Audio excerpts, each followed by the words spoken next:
Zani on row 2, it's Rios, Esteban, and on row 3, Gonzalez, Liese, and Bouncy. Behind them, Alzina, Marc Morelli, and Leonardo Ruzzo. Row 5, Danish, Singapore, and Mithani. Row 6, row 9, Cielo, Agustinelli, Marquez.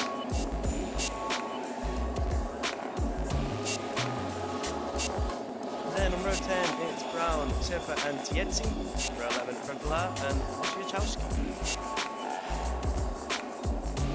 Pit lane for the warm-up lap, meaning he's going to have some penalties coming his way. That happened, not to give too much away of what happened in previous races. An incredible show of physical capacity to be able to deal with it whilst riding a bike, wearing those leathers. I mean, it's just tremendous that they're able to do what they do at this temperature. Yeah, Tietzi, and there'll be an inquest. Frustrating. An inquest. There'll be an inquest, I think, in the weeks after this before we head off to Magny-Cours for round 3. But yeah, incredibly frustrating, as you say, Connor. Yeah, I mean, we just... Nico Salmela attempting to get the better of Brian Uriarte on the outside, but Uriarte powering through with the inside line to take victory. Uriarte rolls up then to pole position with Rico Salmas. A matter of moments before we will see the red flag and green flag waved, and we've more problems. Eduardo Bartola, I think, is this? It is. Yeah. Oh, disappointment. He's going to have to start from pit.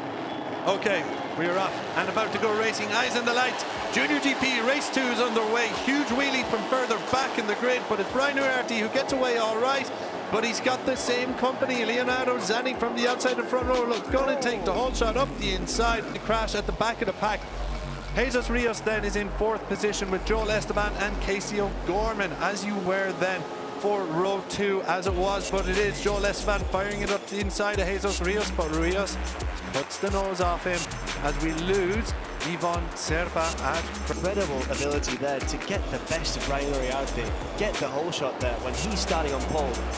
I mean, absolutely sensational stuff. I mean, how audacious do you need to be to do that to Brian Uriarte after what we've seen from him so far in this competition? And Uriarte has been relegated here to 5th position. It's a P Network 1-2.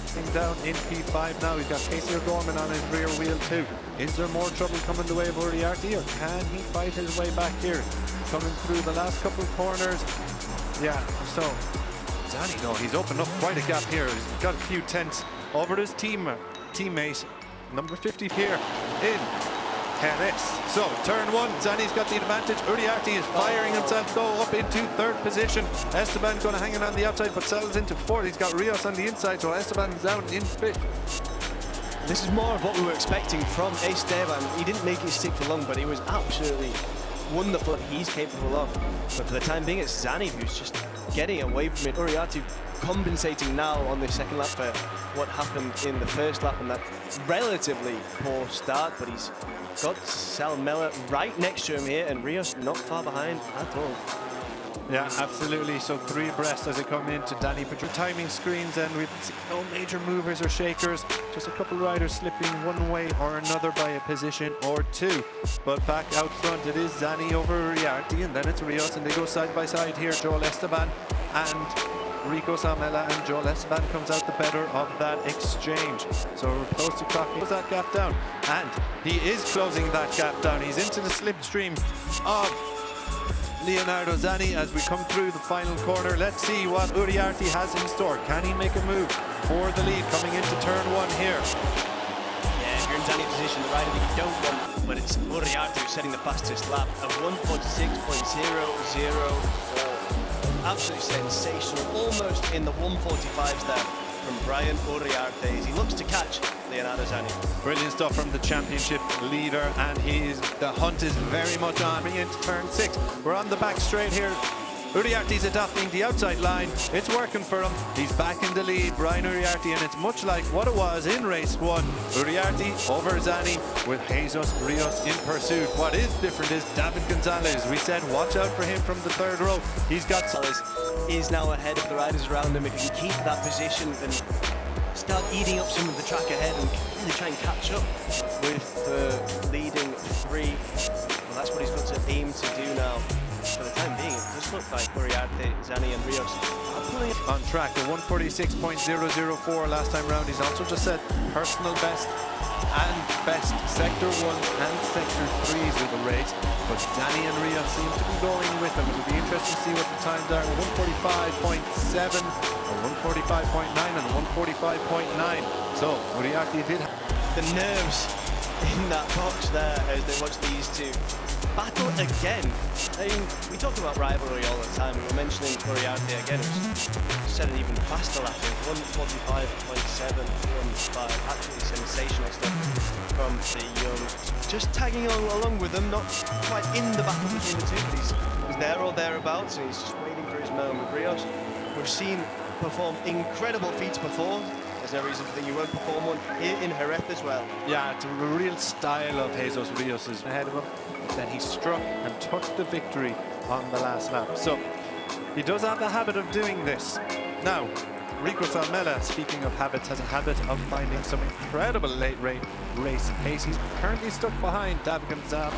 The pace of the Flying Finn. He's already opened up a bit of a gap. So we're going to see what was Rico Salmela's time, 146.577. So not in the 145s like the lead trio. It was a 145.6 from Brian Uriarte. But they're opening up a gap with Salmela. It's growing and growing. In the previous lap, Uriarte almost a second faster than Salmela, who it's true was battling for that 4th position with the likes of David Gonzalez, Joel Esserman, and Casey O'Gorman's also involved there. They were chopping and changing. But now that he's got a bit of... About half a lap in, so he's moving fast, Salmela. He's pretty quick. He's matching the time of Uriarte, but matching isn't going to be good enough to catch him. So he'll need to find a little bit more. He'll need to go to the well and see what he can find. But out front, Uriarte ahead because it's Leonardo Zani who now leads this race.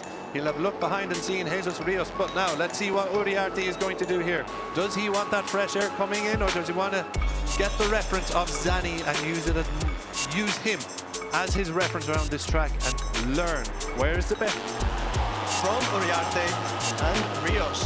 Yeah, you can see Rico Salmela then is closing in. Joel Esteban at the back of that group. Something went wrong for him. I think at that final corner he must have ran wide because his name went tumbling down the time screens. He's now in P10 at the back of this group, which is led by... Well, moved up from P11 on the grid to P8 now, so good position to start challenging the riders ahead of him. Yeah. So this is the battle for 4th. We are watching, for 5th, I should say. We are watching. It looks like they do not have the pace to go with the podium trio. They don't have the pace to follow Rico Salmela remaining. Yeah, some of these battles are just absolutely incredible. We're going to see more of it as this race goes on. It is Indonesia who's leading this group, but Pirelli's now ahead of... Oh, more problems coming the way of Uriarte here. Jesus Rios, I think it was. But yeah, so it's a 1-2 here. Leonardo Zani was unfortunate to miss out on the podium last time around, but he's here in the lead group with 3 riders. Rico Salmela, though, a 145.9. Fastest rider on track right now is the Flying Finn. He had 9/10 of a second over Uriarte, 5/10 of a second over the riders ahead of him. So Salmela, it's a matter of time before he makes this a 4-way fight for victory. Uriarte just made his move there to get into P2 as well, but this battle is raging between these 3. Brian Uriarte now back in P3 once again, but he made his move there. Uriarte on the inside of Rios. Is he going to make it stick? Oh, that's close. It is close indeed, and of course, as a consequence of all of this battling and fighting ahead, it's bringing Rico Salmela closer and closer onto the position. So right through penalty for the number 34, Cesare Tietzi. Oh, his day goes from bad to worse, doesn't it, Connor? Pit lane, starting from pit lane and having troubles on the grid. He now has a rider right through penalty for ignoring the long lap penalties he was supposed to serve. Oh. He knows the rules, I hope. They are very disappointing. Yeah, absolutely. So he's running towards the back of the grid, but Uriarte, we're focused on what's happening here at the front, and Uriarte shows why he's the hottest prospect. It's a matter of corners. He gets the better of both the FE Network XCI Mir Racing Team riders. Brilliant stuff from the championship leader in the battle. For 5th place, it's David Gonzalez over Casey O'Gorman, Martin Morelli. Then after that, big group here. Lanes on offer, kind of goes without saying for P12, P13. Who's the last rider? It's Giulio Pugliese. So it's P5 to P12 here, this battle. Now they're all bunched together. It could go any way, but as you mentioned, those pointing points so important. O'Gorman just there. Suffering issues in the first 2 races of the year, but it is O'Gorman now who leads over Gonzalez. So plenty of action in this scrap mid-pack. Hakim Danish involved there too. He's got a podium to his name. Picked that up in the opening round in Portugal. Back out front, it's as you were. Brian Uriarte is leading the race over Zani and Jesus Rios. So these riders, he's now what, less than 1 second. He was 2 seconds away. You can see it there. You don't need me to tell you the times. You can see Salmela is closing. It's a brilliant few laps for the Finnish rider. Yeah, he's running at the pace for how long he's got. Danish just behind, and that is chopping and changing all the time. Back at the front, it is still Uriarte, and now he's got Zani looking to get the inside line there, just not quite close enough. As we go through turn 5 now, a bit of room on the strip. Rios recently. So, live championship standings, Uriarte, as things stand, would be 3 from 3. Rico Salmela running in 4th position with Fold 26 points behind. So you can see the importance of this charge from Rico Salmela to keep himself within range of. Yeah, the battle for 5th, absolutely incredible, but as is this performance from Uriarte. We saw him coming under real pressure from Zani and from Rios, dropping back, and he showed real. Throughout the weekend to be a contender. Of course, he is one of the front runners of this Junior GP class in 2025. But his pace has been excellent, and many have tipped him to go with Uriarte riders in here as well. So it's pretty good watching, I would say here. Gonzalez leading over Danish, Casey O'Gorman, big points on offer. Yeah, Pugliese in there as well. Absolutely fantastic. I don't know if you've seen any of the recent social media stuff that the Junior GP account is putting up, but they did a quiz with our Junior GP social media team. Absolutely fantastic. Danny and Sergio putting it together. Fantastic stuff as always from the guys. So yeah, watch that. Go to the follow Junior GP on social media and watch the quiz with Rico Salmela. Yeah, Leonardo Zani, much like it was in race 1, just going wheel to wheel, matching him blow for blow, the championship leader Brian Uriarte. But now he's still got problems coming from behind. Rico Salmela and Jesus Rios are on the charge. Salmela particularly has closed out a huge gap here, displaying from all to play for. Big points on offer between P5 and P12. Oh, David Gonzalez goes wide there. Very unfortunate. He's pushing that. Danish is leading this group, and Gonzalez, despite that moment, is still very much in this battle. This half a second quicker than the riders around him. None of the other leading quartet have been in the 145s last time around, but it doesn't matter much because Jesus Rios has decided he's had enough of being in 4th position and fires himself back into the podium places. But Salmela's pace in the battle, well, it's a different story. Yeah, different story at the front too. Leonardo Zani now has control of the race. Brian Uriarte slipping into 2nd position once again. Zani has had some experience leading the race, this race too already, but he does have some serious talent. 3 Junior GP race P race. Brian Uriarte now in 3rd position. Has he got an answer to Jesus Rios, who's just relegated him there on the front straight? He does not. What about the battle for 5th? Hakim Danish still leading over Casey O'Gorman. Then it's Esteban and Pugliese. But it's Danish on for good points here, sitting 4th in the championship. Yeah. I don't think we could say that we were surprised by his performances either. He's been absolutely brilliant. As you mentioned, in Estoril, with the podium, now here. It's just a shame that he wasn't able to catch up with this leading group. There's contact there between Rios and Uriarte. And both the network riders find themselves falling. Veda Ega Pratama dan Jalan Sunyi menuju puncak dunia balap. Mentari musim panas Prancis menyinari sirkuit de Nevers Magnitours pagi itu. Di paddock tim Astra Honda, seorang pemuda berdiri dengan mata tertuju pada trek yang belum pernah ia taklukkan. Bukan sekadar memandang, tapi mencoba meraba tiap tikungan dalam imajinasinya, seolah sedang menyusun teka-teki masa depan. Pemuda itu adalah Veda Ega Pratama, harapan baru bangsa Indonesia dalam dunia balap motor dunia. Hari itu, Veda bersiap menghadapi tantangan baru di putaran ketiga Junior GP World Championship 2025. Ini adalah trek yang asing baginya.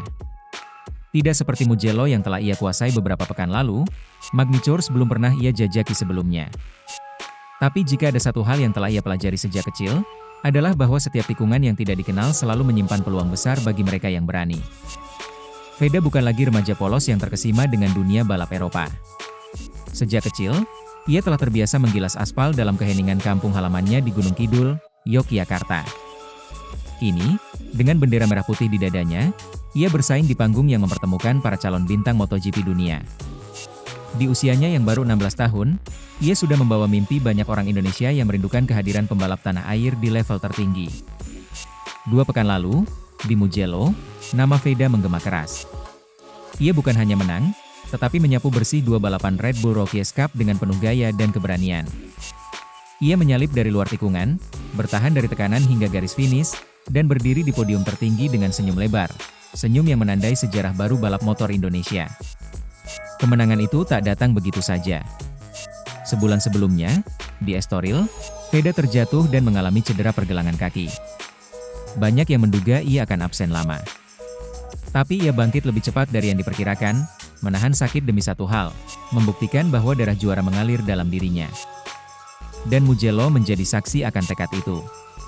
Tambahan 50 poin dari 2 kemenangan membuatnya melesat ke posisi ketiga klasemen Red Bull Rookies Cup, hanya di bawah pembalap senior seperti Hakim Danish dan Brian Uriarte. Tapi bagi Veda, posisi hanyalah angka. Yang lebih penting adalah kepercayaan diri yang tumbuh bersama kemenangan itu. Kini, di Magny-Cours, Veda menghadapi tantangan berbeda.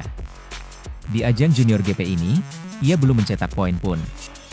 Di Jerez, ia finish ke-21. Di Estoril, ia bahkan tidak menyelesaikan balapan. Ajang ini lebih keras, lebih teknis, dan lebih kompetitif. Tapi justru disitulah naluri pembalapnya diuji. Saya tahu ini bukan trek yang mudah. Tapi saya tidak datang untuk sekadar menyelesaikan balapan. Saya datang untuk bertarung, ujar Veda kepada media lokal. Dalam keheningan sirkuit pagi itu, ia menjalani track walk bersama tim, mempelajari detail demi detail lintasan. Setiap tikungan ia amati, setiap jalur pengereman ia simulasikan dalam kepalanya. Baginya, balapan bukan hanya tentang kecepatan, tetapi tentang memahami sirkuit seperti membaca isi hati lawan. Tak hanya soal lintasan, tekanan publik juga mulai mengarah padanya.